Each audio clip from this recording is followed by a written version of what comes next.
মহাভারত হিন্দু ধর্মের অন্য শ্রেষ্ঠ ধর্মগুলির মধ্যে একটি। শুধু ধর্মগ্রন্থ নয়, এটি একটি বিশাল জ্ঞানকোষও বটে।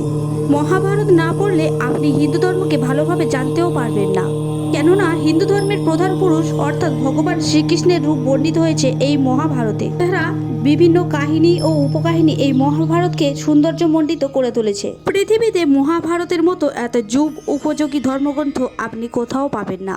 আজ আমি আপনাদেরকে মহাভারতের যুগে কলিযুগ সম্পর্কে ভগবান শ্রীকৃষ্ণের করা 5টি ভয়ানক ভবিষ্যৎবাণী আলোচনা করতে চলেছি।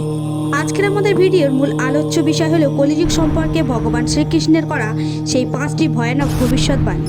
কুরুক্ষেত্রের যুদ্ধের পরে পঞ্চ পাণ্ডবদের মধ্যে একজন ভগবান শ্রীকৃষ্ণের কাছে জানতে চাইলেন কলিযুগ কেমন হবে।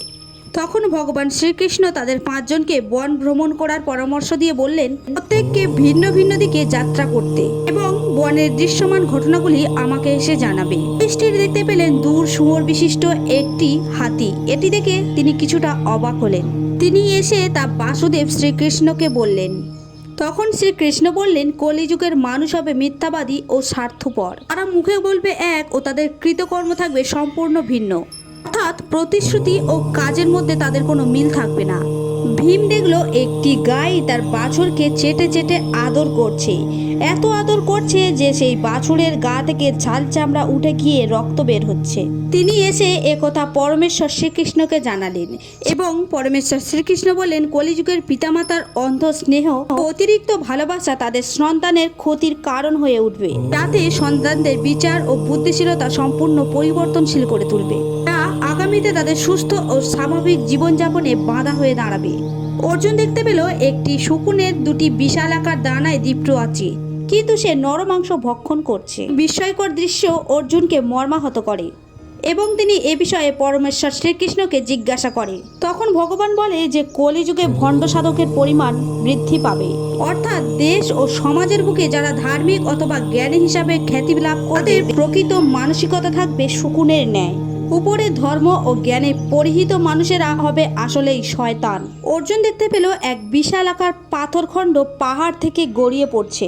কোনো বৃক্ষই তাকে আটকাবার ক্ষমতা রাখছে না, অথচ নামার পর একটি গুল্ম গাছের গোড়ায় এসে পাথরটি থেমে যায়। ঘটনা পরমেশ্বর শ্রীকৃষ্ণকে জানালে তিনি বলে যে কলিযুগে মানুষের পাপের পরিমাণ ওই পাথরের মতোই হবে, যা তার জীবনকে তছনছ করে দেবে, ধ্বংসই মুখে চালিত করবে গোটা সমাজকে। কিন্তু যদি কোনো ব্যক্তি বা মানুষ শুদ্ধ মনে আমারই শরণাপন্ন হয়, তবে তাকে আমি সর্ব বিপদ থেকে রক্ষা করব। সহদেব দেখলেন জঙ্গলের মাঝে বেশ কয়েকটি কুয়ো, কিন্তু আশ্চর্যের বিষয় হলো সব থেকে গভীর কুয়োটিতে জল নেই।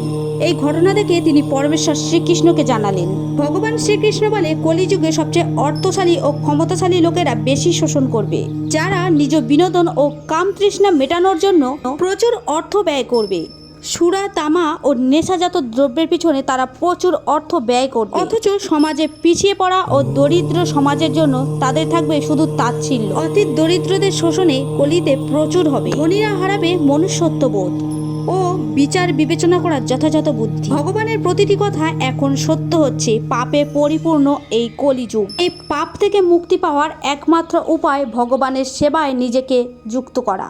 হরিনামই পারে সকল পাপ খণ্ডন করতে। তার শরণ নিলে আমরা সব বিপদ থেকে পরিত্রাণ পাবো।